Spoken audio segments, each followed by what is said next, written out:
but I also realized I want to serve. So even though I'm introverted and shy, I still have a message and I still want to get out to the world. And I'm not quite sure how to do that, but it's time for me to try to figure out a way.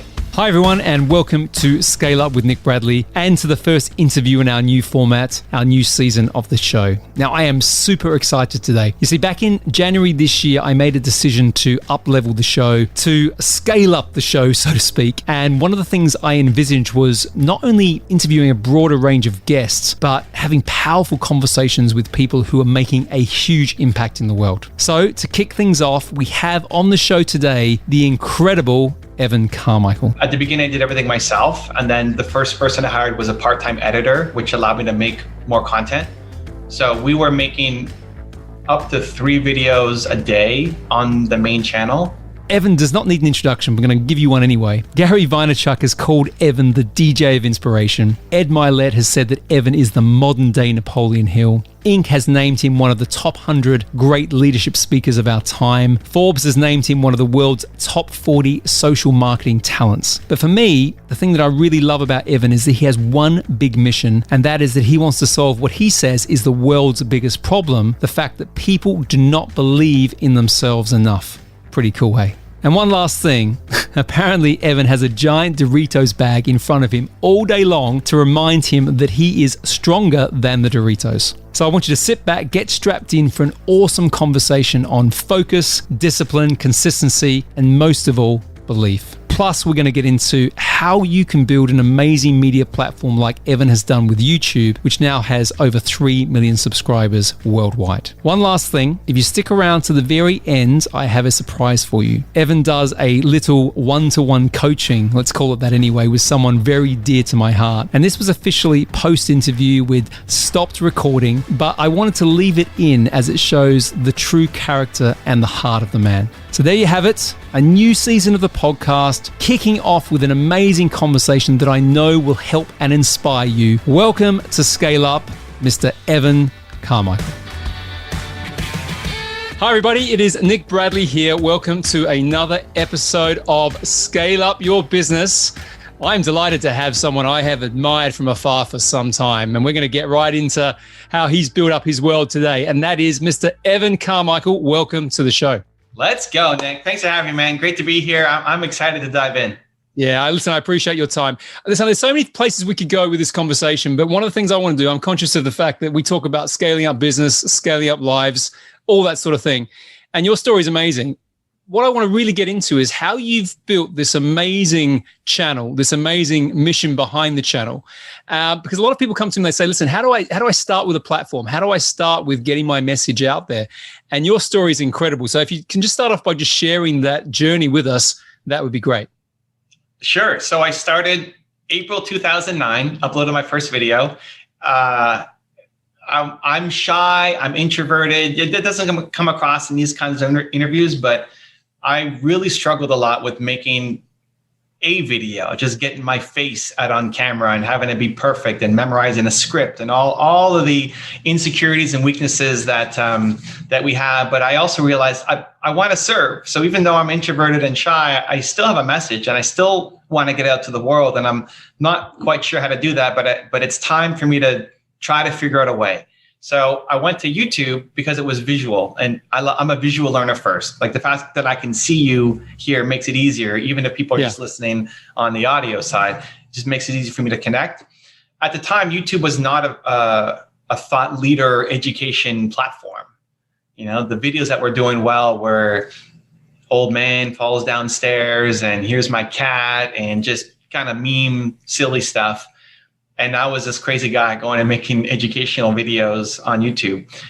It since has massively transformed where now people go to YouTube as the first place a lot of times to get any kind of information to help them grow their business or their life. But it wasn't like that at the beginning. My first video I put up, I had 3 comments in 1 year. One was my mom.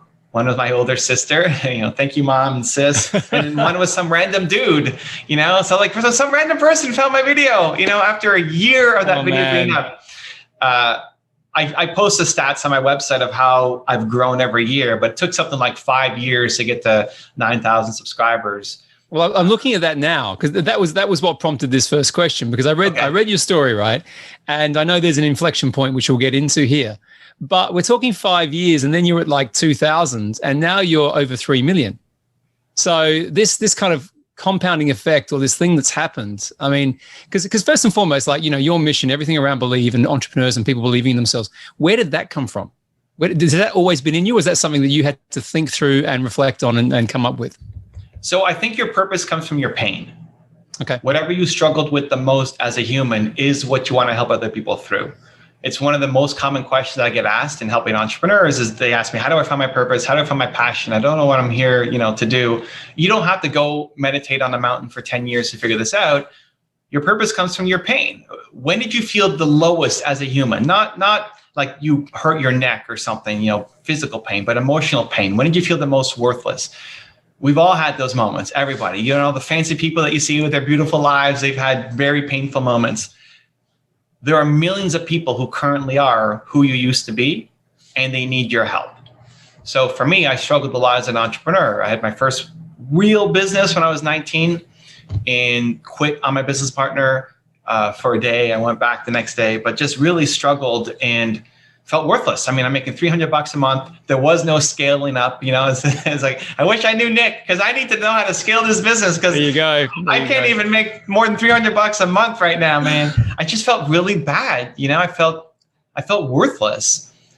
And we eventually made it through, but I basically want to help all the 19-year-old Evans out there. And there are millions of them right now. So even the video, even this interview, in my mindset, I'm thinking 19-year-old Evan who's struggling, who doesn't believe in himself. That's why I do what I do.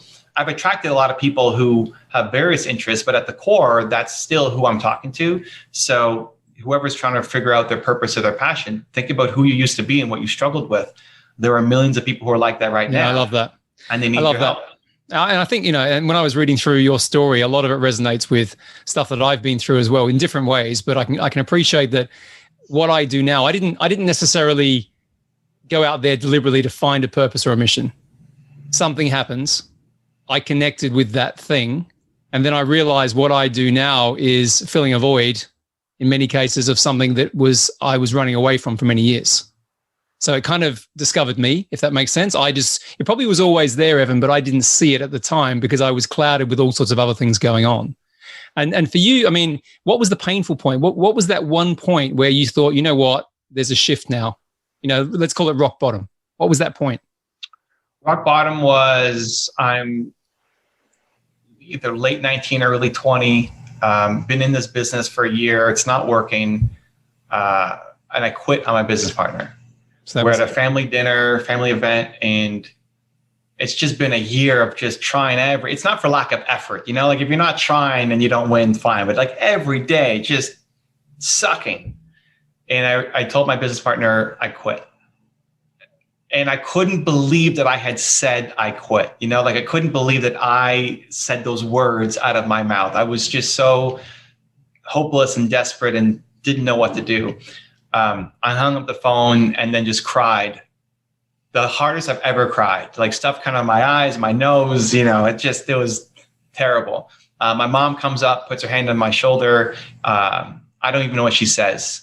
I have the worst sleep of my life, wake up the next day kind of, and I had the voice of Jeff Bezos in my head, where he has his regret minimization framework, which was basically just don't live with regrets.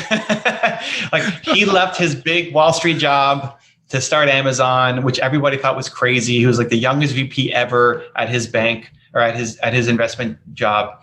And he left it to go sell books on the internet. And everybody thought he was nuts, but he didn't want to live with regrets.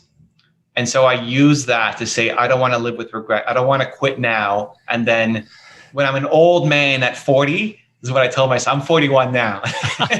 Makes me feel better. I'm 46. I'm thinking, yeah. When you're 20, you're like, 40, you're like, you can't even function anymore. You're like an old man. So when I'm an old man at 40, I'm going to look back on my life and regret that I quit, because I still have at least a little bit more in the tank with me. And so I have to keep going. But then I realized there's another quote that came to mind from Oprah, who said, just find another way to stand. Like you can keep on the same mission, but you have to find another way to stand, find another way to do it. And so, okay, what I've been doing just has not been working very obviously, very, very clearly, but I'm not going to quit. I have to find another way to stand because I don't want to live with regret. And that kind of lifted me out to help me discover how to model success. I just asked myself, I can't be the first guy to try to start a software company before, right? Like why? I can't be that big of a dummy. So how about I just learn from somebody who's done it? And Bill Gates was the first guy who came to mind, started Microsoft. And so I just researched his story. How did he get started? Applied the strategy, and in short order, had my first deal for $13,500, which to me was scaling up, dude. I mean, I'm making $300 a month, 13.5K. Oh my gosh, I was rich. But more than that, it gave me a strategy to keep following, that I can get more deals and land more companies. And we got acquired 2 years later. And what have I done since? This is like the past 20 years of still just modeling success and teaching others how they can model success too. Yeah, awesome. And just, I mean, I love to get practical for people here listening in. So that first, if you can remember back, I'm sure you can, the first things that you took from looking externally, as you said, modeling success, and then you applied it to get to that 13.5 grand. Do you remember what that was? Partnerships. So How did Bill Gates start Microsoft? It was through partnerships, and not somebody like investing in him, but finding somebody who could sell to his customer. Instead of selling to the customer direct, it was selling to somebody who could sell to the customer. So Microsoft's big deal came with IBM. Us old people can remember that. I do remember this. I try to pretend I'm really young, right? I try to sort of, You look great, dude. You look like you're 25. Oh, I love you. I love you already, Evan. I liked you before. Now I love you. Keep going. For the podcast audience, Nick is looking amazing. But their big deal came with IBM. IBM was the big seller of computers. Like IBM was the number one computer seller. They don't even sell computers anymore, but they were the number one. And Microsoft made a deal that every IBM shipped had Microsoft software on it. And that blew their company up. But Microsoft was already a $7 million company when they made that deal. So that was small compared to what they are now, but it was 7 million more than what I had. 7 million was scaling up beyond a measure that I could even think of. Do you know what, though? Do you know what's interesting about that, right? So when people ask me the question about scale up, you've got the organic stuff, right? Win one customer at a time. Yeah. And then you've got the strategic. The strategic's only two things. It's acquisitions and it's joint ventures. And so, I know you were joking around before, it wasn't much of a scale up, but that thread of partnership to do what you did is one of the more strategic ways that lots of entrepreneurs don't even consider, particularly early stage. And I mean, obviously you've taken that further forward into the stuff we're going to get into, because a lot of your world, as I see it outside looking in, is about collaborations and networks. This is why I wish I met you when I was 19. You didn't need me. You didn't need me, right? I desperately needed you in the early days, Nick. Desperately. So Microsoft, they made that deal, but they were a $7 million company. So then I asked myself, well, how did they get to 7 million? More partnerships, just smaller ones that led to the IBM deal. So then I thought, okay, well, who can I partner with? What kind of alliance strategy can I create to help me reach more people? Who's already targeting my audience? And it wasn't, I wish I was smart enough, or I wish I met Nick before, because it was really just desperation that led to that idea. It sounds like a simple enough idea.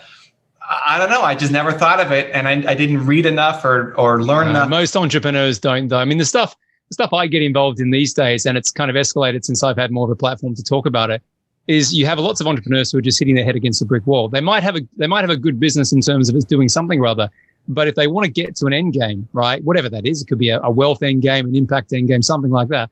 They still try and do it in this painful, methodical, as I said, one customer at a time way. When the answer is collaboration. Now I'm gonna twist this a bit on you, if that's all right. Oh yeah, let's do it. Okay, you ready? So as I'm hearing you say this, partnerships come on board, you get the exit, that's all great. YouTube channel, comes into frame here at some point, and it takes you 5 years to then partner with, is it Steve, to then do the same thing, to really scale in incredible scale. Sorry.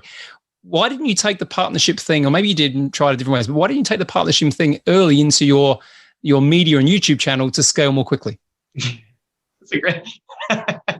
What a great question. I don't know, Nick. I wish I met you back then. I'm just curious. I'm a curious dude, right? And I'm like, you're a smart guy. You've done stuff that I absolutely admire. And I'm thinking, there we go. There's a logical play there.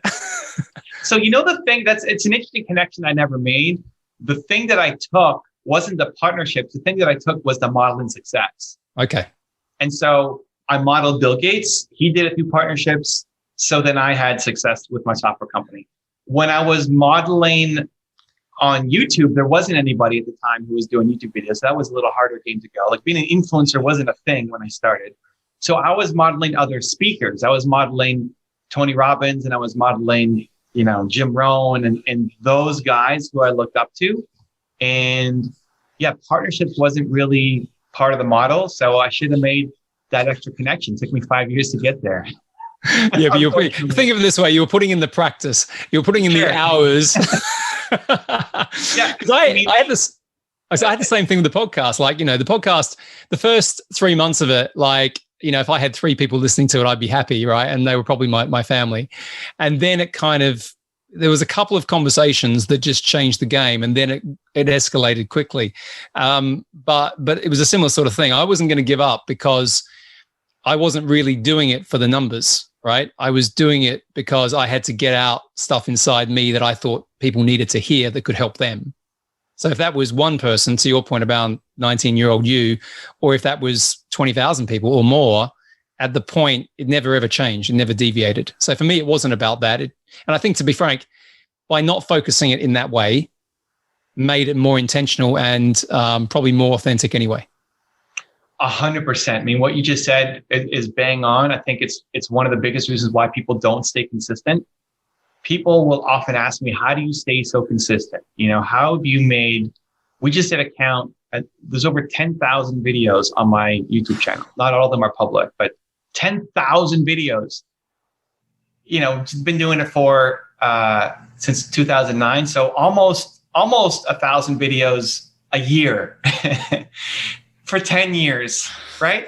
Right? So how? And I've never even thought about, I don't think about that as we're doing it, but how do I not burn out? So many people are burning out from creating. How do you not burn out? It's like, well, one, I love the thing that I'm doing, right? Like, is this work? Is talking to Nick work? Like, this is fun. This isn't, I got work to do, go talk to Nick. It's like, I got to talk to Nick. Let's talk. He's going to ask some great questions. It's going to be fun. Like, I'm going to have more energy coming out of this than I had going into it, right? So the most successful entrepreneurs are the ones who actually love the process of what they're doing. But in terms of judging the results, I would always focus on who, and still do, I focus on who I have instead of who I don't. Who I am talking to instead of who's not watching. And I think that's where people fall down, is you might see Nick and have all his downloads. You might see me and all the YouTube views. And then you make your video and 30 people watch it and you feel like the biggest failure on the planet. But why not focus on those 30 people? Like if you went to speak at a local library or something and 30 people showed up, you'd be really nervous. It's like, oh my gosh, there's 30 people here, I better deliver. But because it's on YouTube or Instagram or somewhere, you feel like a giant failure. I always focus on those 30 people and assume that the message was hitting somebody, at least one person in the 30 in a meaningful way. And when you can do that, it gives you the courage, motivation, incentive to just keep going, because it feels like what you're doing matters. And at the end of the day, we all want to feel like the work that we create on a daily basis is making a meaningful impact on somebody else's life. Yeah. And I think that's where a lot of, if you think about it these days, people, I forget the stats, but particularly in what we do, people start and they stop very quickly because they're not seeing what they perceive as a result. But I love the reframing of that, because as I said, when I first started this, it was me talking into a microphone, in a dark room. My first episode's absolutely funny, terrible. But I didn't care, right? Because at that point in time, it wasn't really about what it's become. And I've said this to people on the side. It's like, I'm very grateful and appreciative of the people that I've met, the networks I've made, but it wasn't intentional in that way. The intention was to serve with a message that I thought people needed to hear from the experience that I went through. And to this day, I don't care about it that much at all. I mean, I'm a bit astounded and surprised that it's had some salience, right? But I don't overthink that. And I think it's a message, again, people listening to this from me, who's a novice compared to the stuff you've done in this world. But if you're going to start this game and you're going to play in this game, take these points on board because I think it's one of the secrets to longevity and sustainability. I agree, man. I think if more people took that mindset, especially if you've had success somewhere else, it's really hard to start over. If you've had any kind of success in business, this is your next venture, or you see Gary Vee doing his thing, you think I could do that, and then you launch and you start doing it and you realize that it's not working. It's very difficult for people to start from scratch again. And I love it. I sometimes secretly hope everything goes to zero just to start over again. Don't say that. Honestly, I love the build-up phase so much. I love it so much. So my way around it, I don't do it because I have a team now. We've got 36 people on the team. So now that's also other people's jobs and livelihoods that I'm not just going to throw around, and also the impact that it has. But I'll launch new channels. So I launched a gaming channel where I play now Minecraft with my son and take questions for 2 hours. Oh, wow. Okay. So there's something funny here just to jump in. So my 9-year-old is wants to start a gaming channel on YouTube. Yep. And so I've said to her, I said, I'm speaking to one of the most prolific YouTube guys in the world today. So you have to come in and ask a question. And she's panicking. Oh, I don't want to come in. And then I had to promise her that I would bring her in after the conversation that we're filming to ask you a question about this. So get ready for that later. She's going to ask you about Minecraft and all these things. Okay, well, maybe we should bring her in now. It's pretty timely to what we just I know, but she won't come. Well, anyway, let's see where we get to. I want to get a little bit more practical on the YouTube piece, just to go back to what we started talking about there. So if you look at, that, again, I say inflection point, to 2013, you're around 2,500 subscribers. And then suddenly within that next 12 months, it sort of quadruples. And then obviously from there, it compounds and compounds. What are the things that changed, in terms of maybe mindset, maybe the stuff that you actually started to do? Yeah. So a couple things, three big things. And I talk a little bit about it on my website, but one was YouTube started to become more of an educational platform. People started going to consume long form content. When I put out a video I was super proud of that was 6.5 minutes or so, yeah, people who I respected in the thought leadership industry said it's too long. Nobody's going to watch it. You don't understand how the internet works, was a direct quote. And it's 6 minutes, like now, a 6-minute video is nothing. But YouTube started to catch up. And not that I was so far ahead of the game and I knew Nostradamus said this is going to happen. But YouTube started to become an educational platform and I had educational content. So that was one. Second was I met my wife. And it's funny that when you look at when I got married to the growth of the channel, I should probably talk about it more because I think a lot of people feel like, how do I make my business happen when I have a daughter, when I have a wife, I've become a better entrepreneur as a result of having my family, not the other way around. That by having, my wife support me or having my, 12-year-old son, I think I've become better. Is that a deeper level of understanding your why behind what you do? Is it that level, or is it? I mean, what is it specifically that made that change? I don't know. I don't know that I've thought deeply enough about it, apart from the fact that I just feel it. So I think generally, though, when you're happier, you show up better. Like when you're happy in life, you show up better to your business. When you're happy in your business, show up better to your life, etc. So me having somebody who, I'm an introvert, so I don't have a lot of friends. I don't need friends. I don't like to talk. But I don't believe any of this. But listen, I'm going with it because you're my guest. So it's true. And I think it's actually important because I think there's a lot of introverts who feel like they can't create content, they can't win, they're not good enough, etc. And you can. I'm here to say you can. But I like having one person that I still need some people. I like having one person, much more tiny inner circle than wide circle. And so in marrying Nina, I don't know, I felt more liberated. I felt more free. I felt more that I could be myself. I felt more just love in general for her, for me, for what I'm doing, for life. Life felt more rich. And that brought more happiness to the work that I was doing. I showed up differently. And I also showed up with more courage. I don't know. I guess because Nina hasn't done, now Nina's part of my business, but Nina at the beginning didn't she didn't have any YouTube knowledge to share with me. She doesn't have any tactical, experience that's going to, hey, Evan, if you use this thumbnail, it's going to, none of that stuff. But for whatever reason, having her in my life gave me more belief and more courage in myself, which allowed me to take bets that otherwise I wouldn't have done before. It makes total sense to me. I mean, there's the piece that, your emotional state is changed by that, right? So as you said beforehand, if you're happy, how you show up in other areas of your life is happy. For me, I think it's come down to a greater sense of meaning, right? A greater sense of wanting to role model certain behaviors for my children.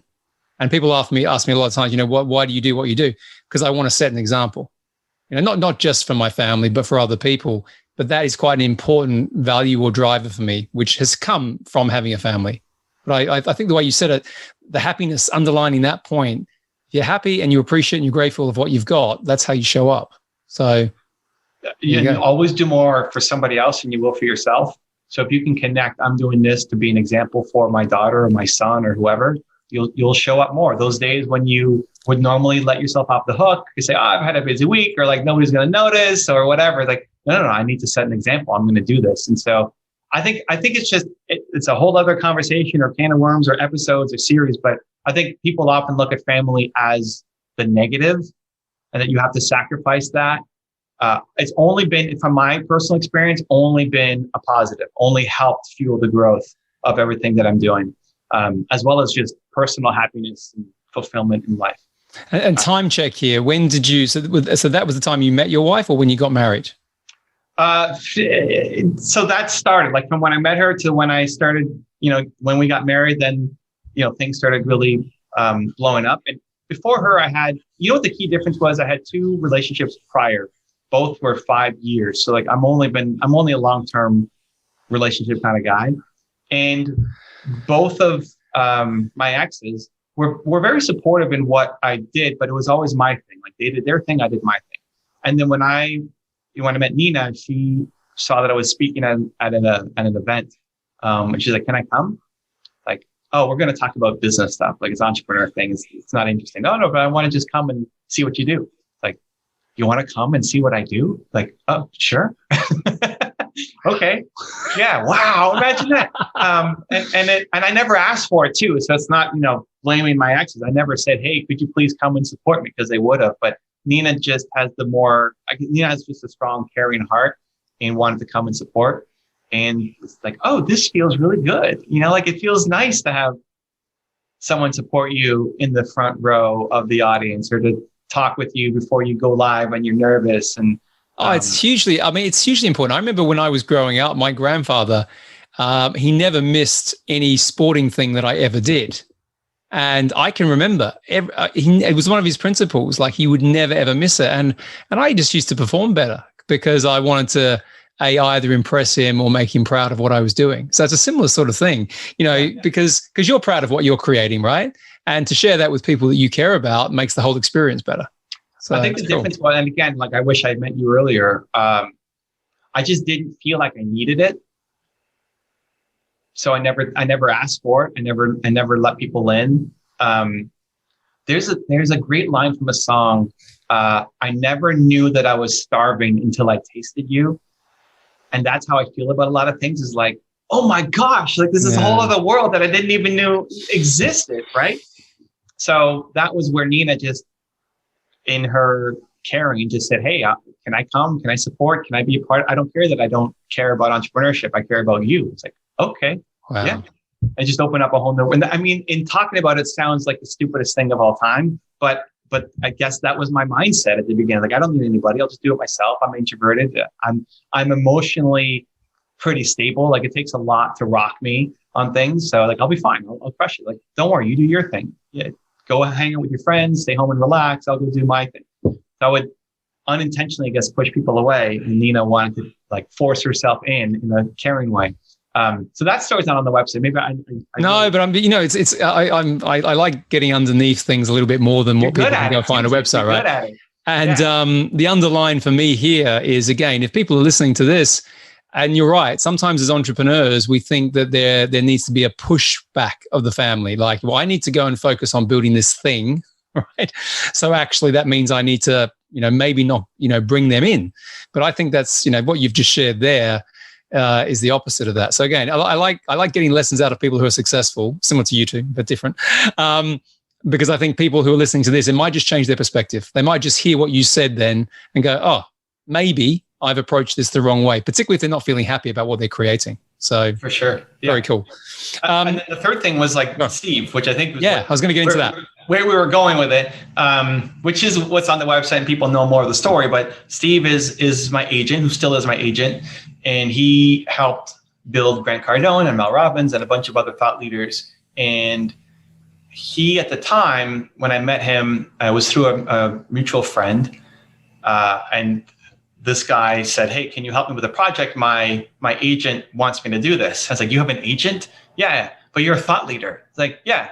How do thought leaders have agents? I think about it from the sports world. I'm a baseball fan, so athletes have agents, but a thought leader, a business person has an agent. Can I meet this guy? And Steve was and still is a pioneer, I guess, in what he does of representing people and such. And when I met him, he said, okay, Evan, here's the deal with you. I love what you stand for. I had my Believe messaging. I had all the content going up. I love the mission that you're on. The problem is you're not very good in front of the camera. And that was like 5 years of making videos already, right? Like 5 years, dude, you're killing me. He said, the problem that I face often is I get people who are really good in front of the camera because they're coming from media. They're coming from already having a background at CNN or whatever. They're camera ready, but they don't know what their message is. And so we help them craft their message and take it to market. You're the exact opposite. You have the best message of anybody here, but you suck on camera. So we're going to take a flyer on you, and we'll see where it goes. Like, okay, I'm in. Let me. So that means, sorry, just to be clear, take a flyer means take a chance, right? So this is like, we're going to take a punt. And do you? I mean, I'm going to go back and look at the early videos now. I haven't done that. I'm going to go. Were you really that bad, or was there just not an awareness of that? I mean, I think we're always our own harshest critic. It took me 350 public videos until I didn't absolutely hate what I was making. 350. And then it took 700 videos public until I inspired myself, where I looked like, I'm starting to get this a little bit, 700 public videos in. But I still think that I suck on camera. Like, I'm still working on getting better. Now I've come a long, long, long way, but he was right. I mean, I'm not naturally extroverted. I was super afraid of being in front of the camera. I sucked at storytelling. I just had something that I wanted to help. I wanted to share, and I thought it might help a few people. So he gave me assignments like, okay, your first video is we need to make your foundation story video. That's his first exercise. Like, why do you do what you do? Like, okay. And I would film those 3 times a day. And these would be 20 to 40 minute videos. So I'd film in the morning. He'd give me feedback. I film it again at lunch. He'd give me feedback. I film it again in the afternoon. Wow. So these weren't live. These weren't going up anywhere. This was you effectively doing the same thing day in, day out. Unlisted videos, 20 to 40 minutes, telling my story. He gave me a template, a structure to follow. And then we did, 30 versions of it, something like that, 3 times a day. And did you ever script any of this stuff? Because I can't do scripted stuff. If someone puts a script in front of me, I go crazy. But did you just go off the cuff?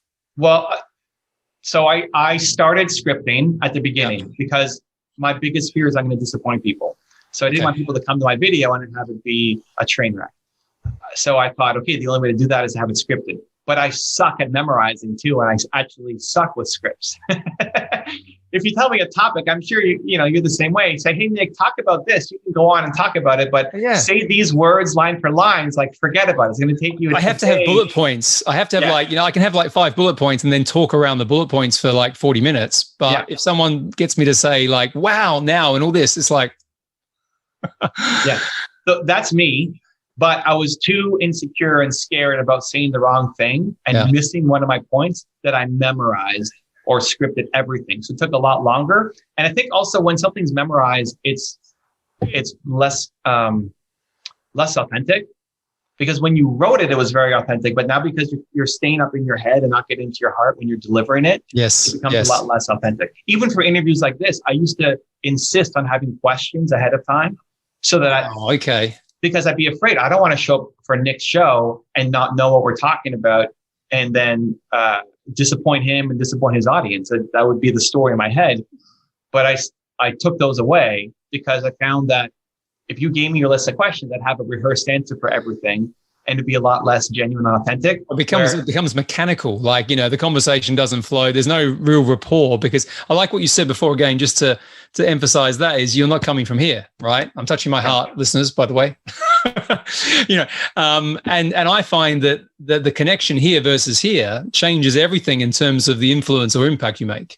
So, I love the story. I want to go deeper into this. So you're rehearsing, you're doing these things, you're getting told to do it. You must be getting pretty good at least the story after that practice. Keep going. How did that keep evolving? So by the end of it, we finally had a version that it still wasn't very good, but it's just, I guess it's very good relative to what I was doing, but not to where I needed to be. If we're looking at Grant Cardone and Mel Robbins and the people who he had trained, I was still very, very, very far away. But he started giving me coaching, and I guess he had a soft spot in his heart, for me and the message and what we were doing. And the next battle that we really fought was, Evan, you don't want to be famous. It's like, yeah, I have no need to be famous. That's a problem. Why? I don't think that's a problem. I think that's great.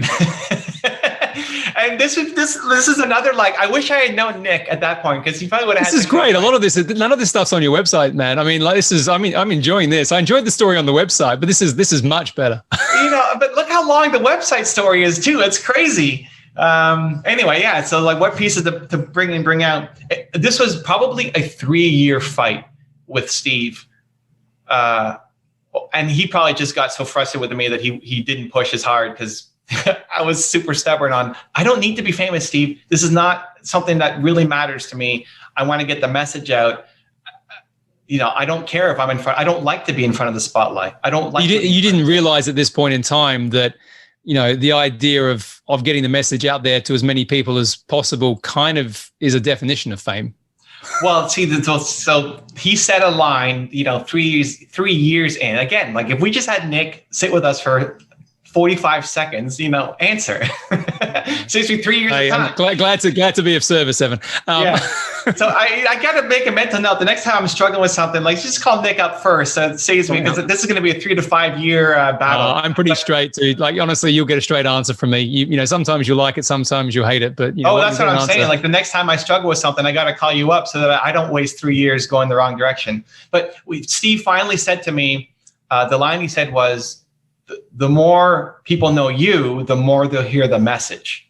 Yeah. He's like, oh, that's what you've been trying to say for 3 years. Got it.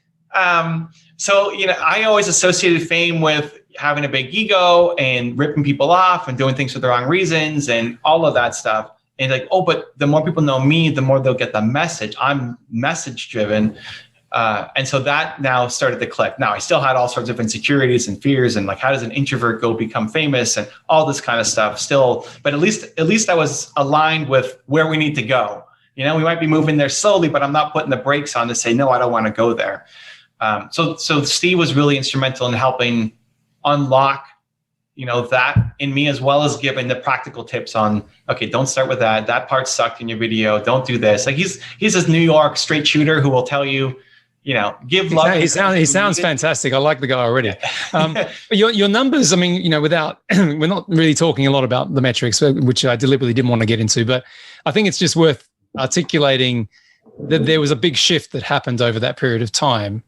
Were you putting out, you said beforehand about the longer form content, but were you putting out more content? Did you rebrand yourself, for example? Did you spend more money on, or more time and money on the assets that surrounded your, I say personal brand, but back then it's a brand, right? It's still a brand. Was there any other things that you did around the edges which helped amplify?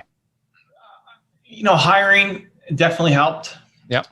But I had a small team already with me when I had, that was slowly scaling, but not to where we saw the hyper growth.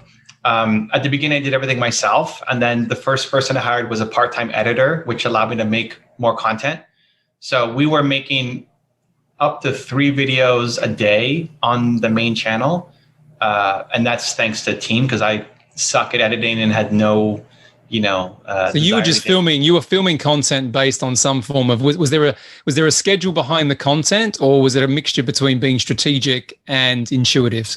What I mean by that is looking out there and seeing what your audience wanted versus you just feeling what you should say. It's a mix of both, for sure. Yeah. Especially when we're doing profiles of other people, like the Model Success series. That was a lot of audience driven. Like, who do you want me to make a video on next? And they would vote and they'd tell me who to go and do. Partly, it was super helpful because not just from market research, but I'm very ignorant on most things. So I don't follow the news cycle. I don't follow many sports or music or other cultures. When they said do Naveen Jain, I had no idea who that was. I was like, wow, he's awesome. And so they've introduced me to people who I'd never heard of before. And that helps expand my horizon and my learning as well. But I still have to want to make a video on them. So it's that combination of like, what do you want to do with what the market wants inside of that? If it's just what you want to do, but the market doesn't care, you've got a hobby. And if you just chase an opportunity, but you don't love it, you're going to lose because you're going up against people who do love it. But in that intersection of what you love with where there's opportunity, that's your next successful business.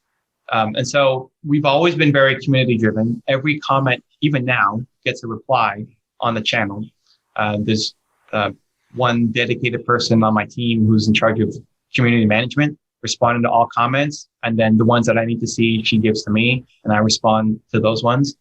So yeah, it's made a huge impact over the years. But in terms of number of videos or team, that's been more slow growth. It wasn't like when I got this person, then everything really blew up. It was really that combination of Nina, Steve, and YouTube's evolving to be more of a thought leadership platform that I started seeing hyper growth, 5-6 years in. And when you started to kind of, I suppose, get around, you said beforehand about principles of success and trying to work out what makes people successful. Did you start to go deeper into that type of content as well? Because the stuff you do now, I mean, you it's almost like you research these people, study them quite forensically, actually, to then draw out the things that resonate with you as to what's made them successful. And that when I think about your stuff, that's the stuff that I think about the most. No one does that. No one goes to that level of granularity. And that to me, which makes your stuff unique. Well, I appreciate you saying that. That's what I felt like I badly needed. When I was researching Bill Gates' story and I was 19 years old, struggling with my software company, there was a lot of stuff about him that I didn't care or didn't find relevant or valuable. But there was that one bit of advice about partnerships, strategic alliances that then blew up my whole company. So I would, even if I couldn't find a way to make money doing this, I would still have at least my researcher on my team making the videos for me. Because I want to be around Elon Musk and Oprah Winfrey and these people every day. I still need it myself today for me. It's great that I can build a business and have a YouTube channel, have all these views and everything else. But if you sit and listen to an Elon Musk press conference, there's going to be, first off, Elon Musk is not the best speaker in the world.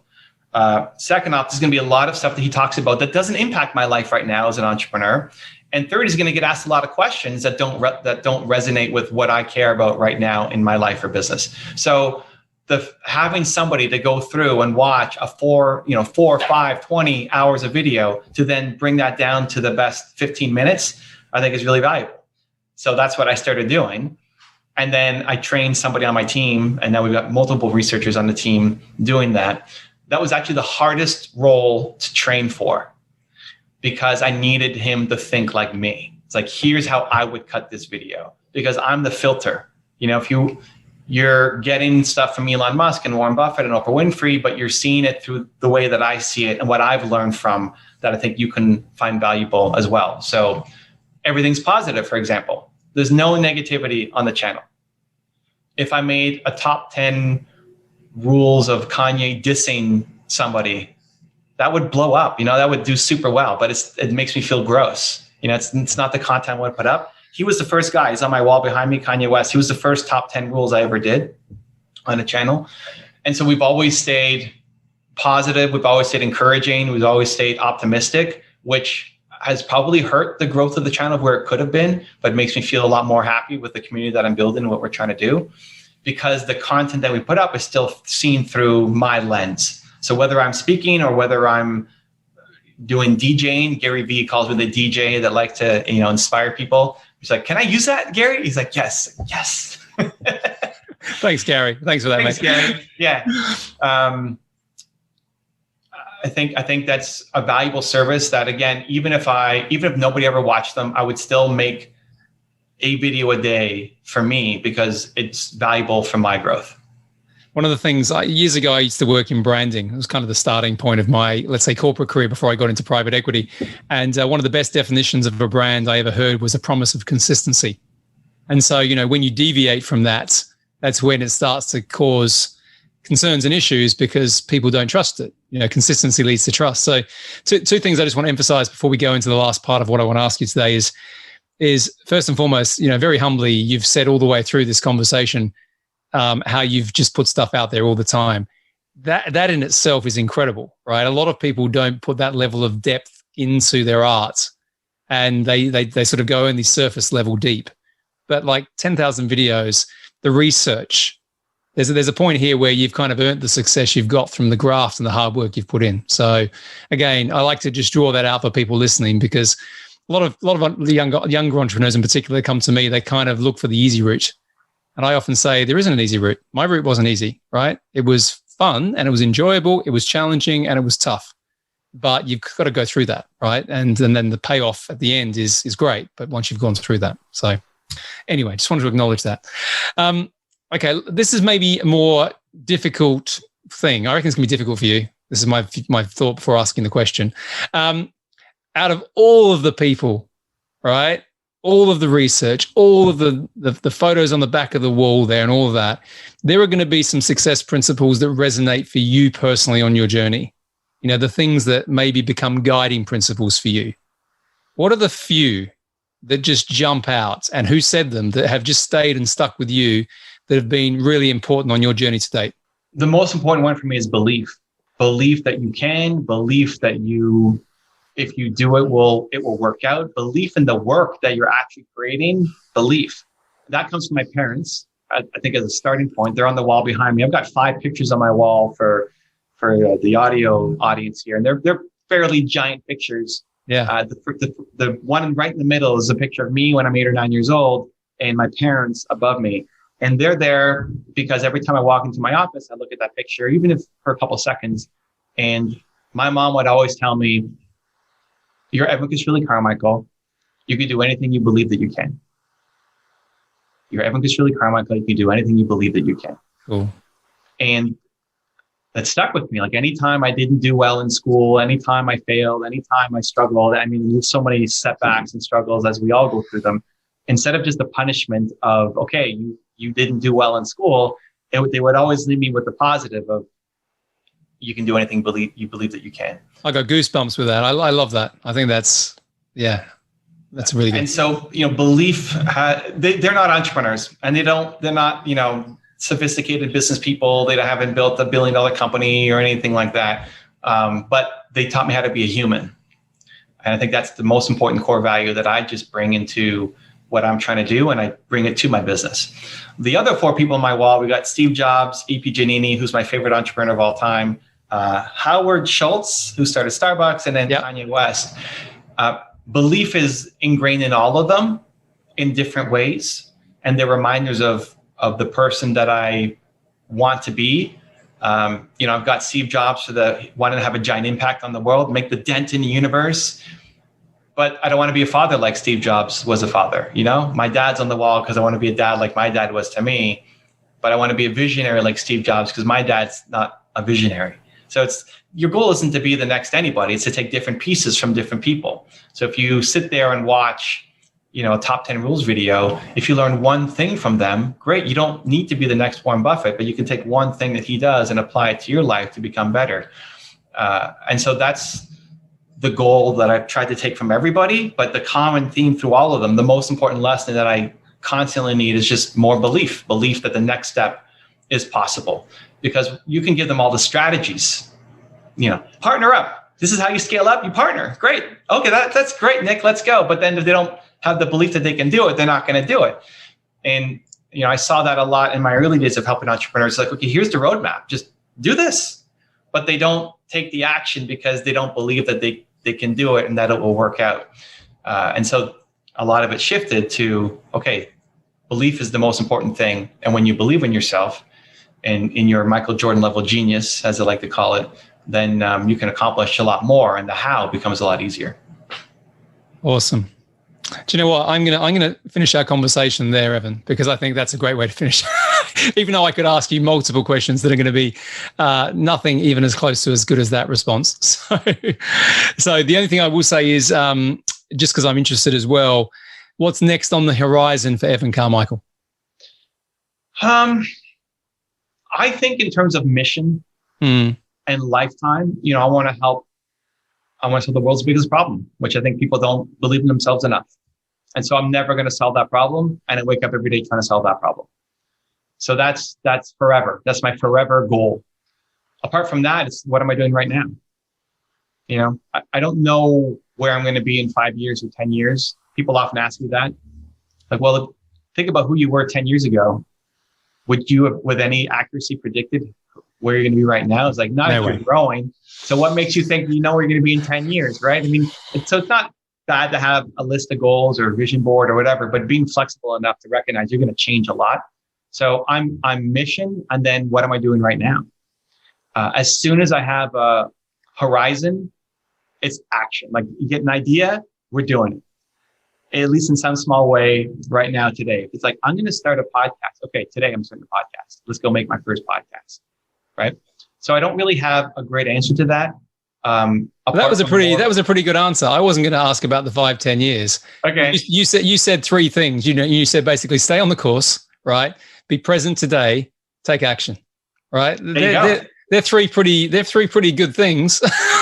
So this is the problem, right? I keep trying to be disciplined and appreciative of your time, but I know that we could take the conversation in multiple directions. But I will be honest to my word and say this has been awesome. So thank you. I just want to say, from just a quick summary, the stuff that you've created is great. I want people who are listening to this podcast to go and look at your stuff on YouTube.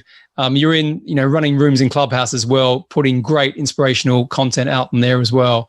And what other stuff, if people want to reach out to you and things like that, obviously subscribe to your YouTube channel. Is there anywhere else that they can reach you and just acknowledge your work? Yeah, YouTube is probably the easiest spot. YouTube or Instagram are the two places where I'm hanging out the most. So that's easy to find me.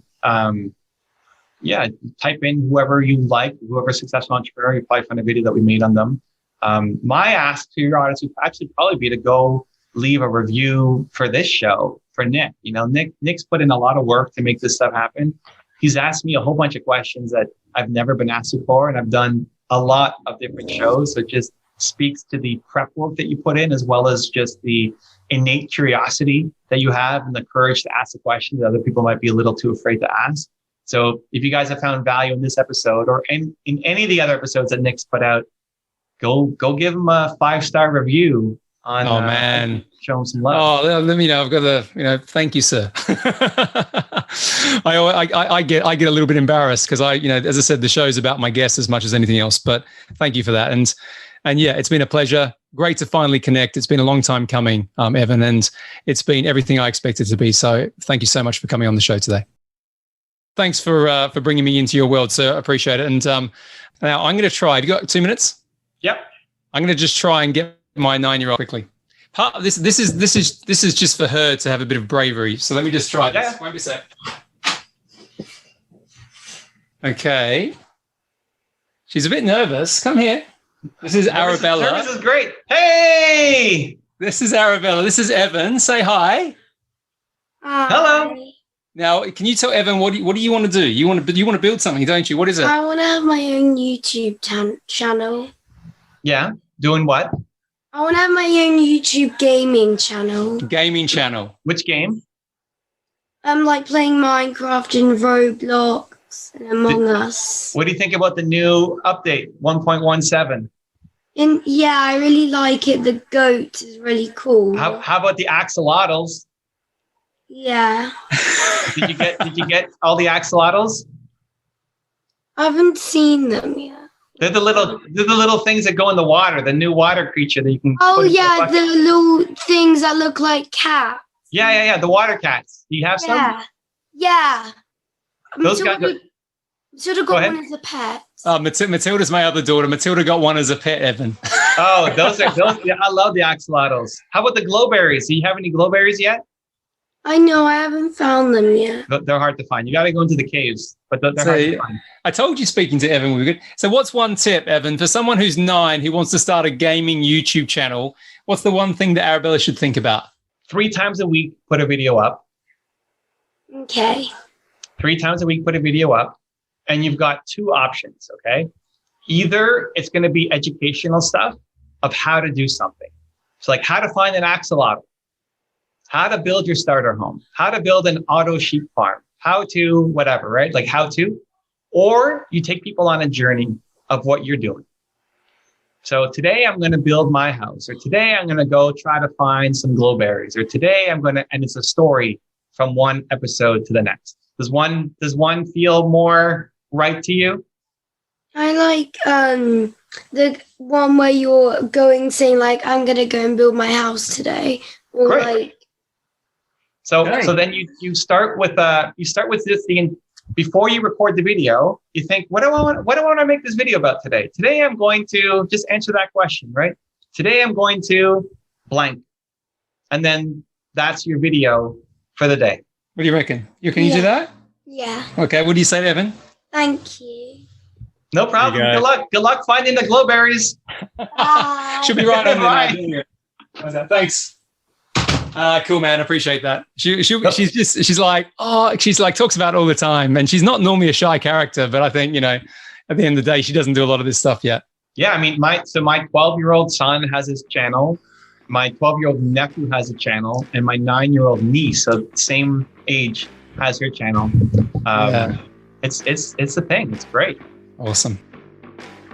Hey, thank you for listening to this episode of Scale Up with Nick Bradley. If you've enjoyed the show just as much as I've enjoyed creating it for you, then I'd really appreciate you leaving a 5-star review wherever you listen to your podcasts. And while you're there, why not subscribe to the channel so you never miss a future episode? It really helps me, it helps the show, plus it makes it easier for others to access the content that I'm producing week in and week out. And finally, if you want more information about anything that you heard in today's show, to find out how you can join our community on Facebook, or to find out how you can get more help in scaling up your business and your life, click the link in the show notes now.